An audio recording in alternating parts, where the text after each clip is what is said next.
Hello friends, आज की इस वीडियो में हम रीड करने वाले हैं आपका class 10th English literature reader book का chapter number 1 fiction unit 1 two gentleman of Verona.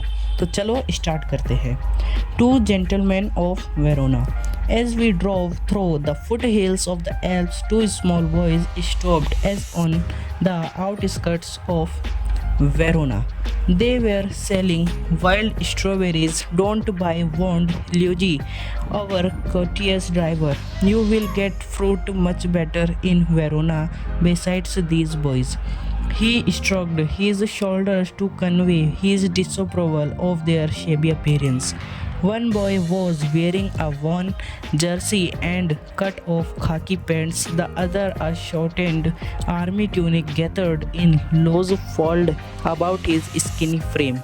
Yet gazing at the two little figures with their brown skins, tangled hair, and dark earnest eyes, we felt ourselves strangely attached.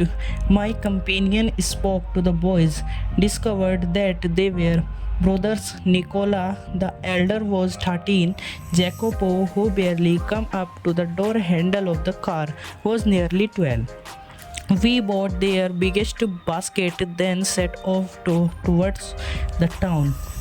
Next morning, coming out of our hotel, we say our friends bent over shoe-shine boxes beside the fountain in the public square, doing a brisk business.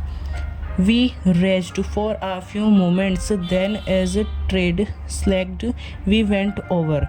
They greeted us with friendly faces. I thought you picked fruit for a living, I said. We do many things, sir, Nicola answered seriously. He glanced at us hopefully. Often we show visitors through the town to Juliet's tomb and other places of interest. All right, I smiled. You take us along? As we made the rounds, my interest was again provoked by their remarkable demeanor. They were childish enough and in many ways quite artless. Jacopo was as lively as a squirrel. Nicola's smile was steady and engaging, yet in both these boyish faces there was a seriousness which was far beyond their years. In the week which followed, we saw them frequently, for they proved extremely useful to us. If we wanted a pack of American cigarettes or seats for the opera or the name of a good restaurant, Nicola and the Jacopo could be relied upon to satisfy our needs. What struck one most was their willingness to work.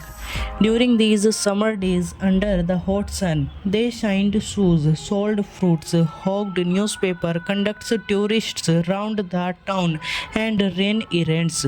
One night we came upon them in the windy and deserted square, resting on the stone pavement beneath the lights.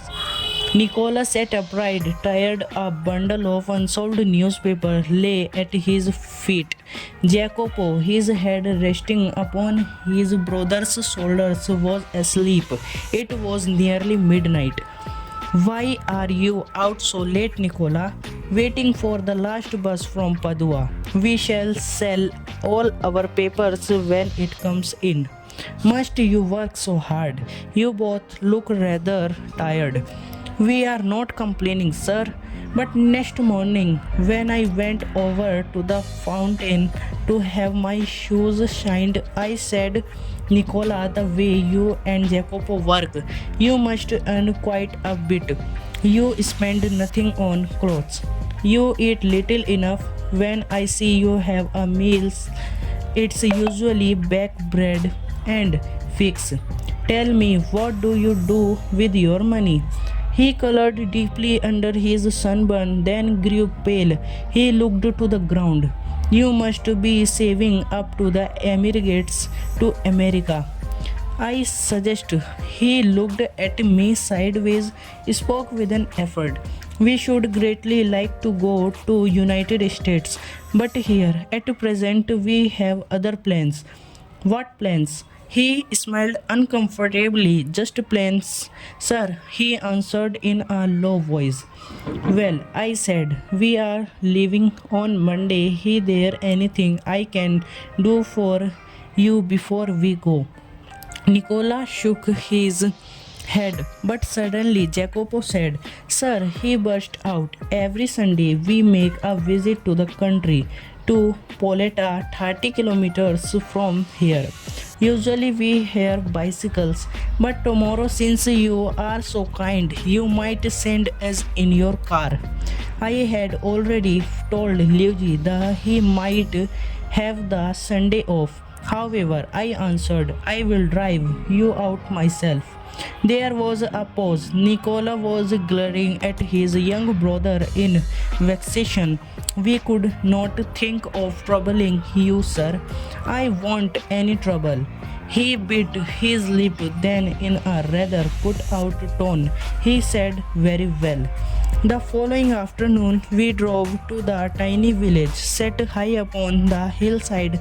I imagined that our destinations would be some humble dwelling but directed by Jacopo.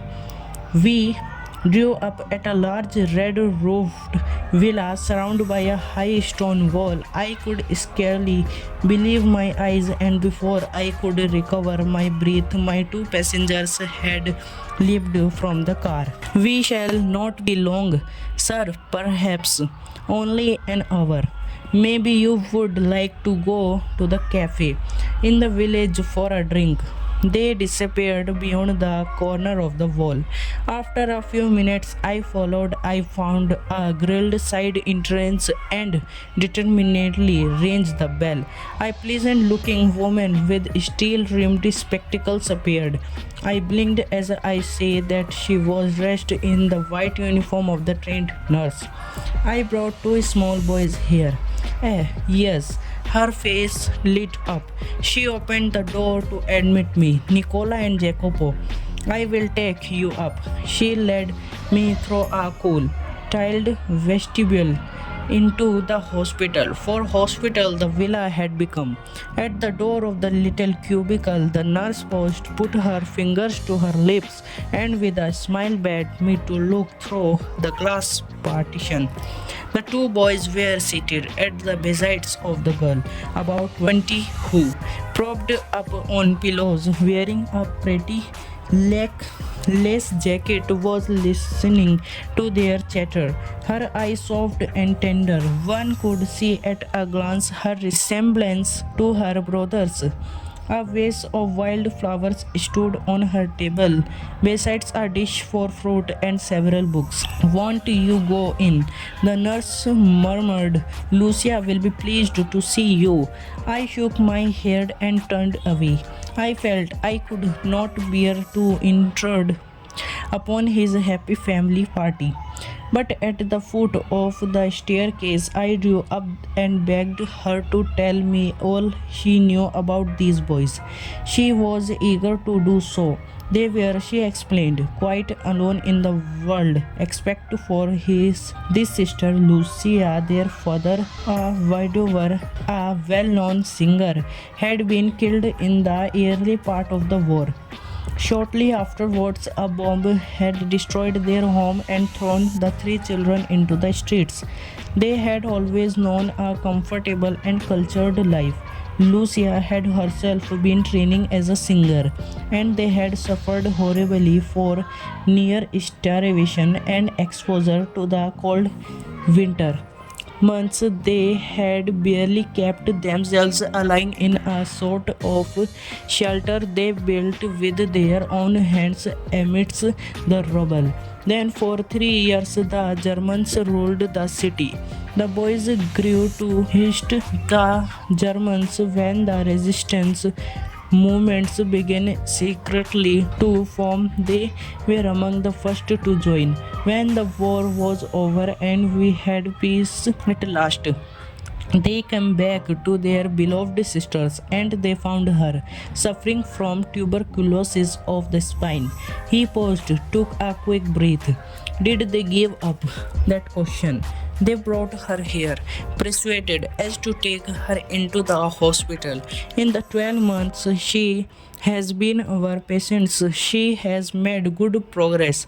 There is every hope that one day she will walk and sing again. Of course, everything is so difficult now. Food so scarce and dear, we could not keep going unless we charged a fee. But every week, Lucia brothers have made their payments. She added simply, I don't know what they do. I do not ask. Work is scarce in Verona, but whatever it is, I know they do it well. Yes, I agreed. They could not do it better. I waited outside until the boys rejoined me, then drove them back to the city. They sat beside me, not speaking. For my part, I did not say a word. I knew they would prefer to feel that they had safely kept their secret, yet their devotion and touched me deeply. War had not broken their spirit. Their selfless actions brought a newly nobility to human life, grave promise of a greater hope for human society. Thank you. तो friends, ये chapter complete हो चुका है। आपको हमारी video कैसी लगी, please subscribe करें चैनल एंड बाय बाय।